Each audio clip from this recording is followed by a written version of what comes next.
Yauwa kamar yadda muke faɗa muku, Barrack Prime Concept ko ka kira mu Barrack Prime Properties, wannan shine katafariyar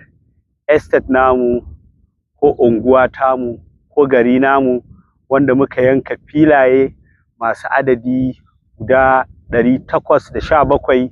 wanda kowanne daga cikinsu yake da girman 40x40 a cikinsu, wanda kuma main layuka da suka shigo cikin estate ɗin ko cikin unguwar Central Avenue sune masu girman 50x50, sannan kuma access road tsakanin gida da gida sune masu girman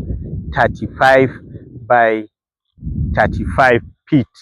wanda muka bar muku su akan farashi mai rahusa akan 2,600,000, wanda zaka fara biyan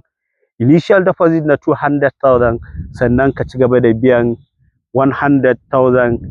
kowane wata, that means every month har zuwa tsawon wata 24 completely. Kaga kana da 2,600,000 naira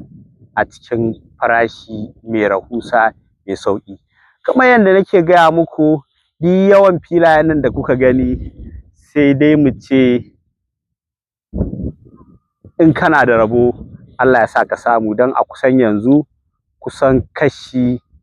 70 sun ƙare ko zuwa 75% sun ƙare, sai abin da ya rage. Saboda haka yana da kyau ka hanzarta kai ma ka zo ka sami naka a cikin wannan katafaren gari ko katafariyar estate ko unguwa mai suna Langel, Sabuwar Abuja. Thank you very much. Barrack Prime Concept.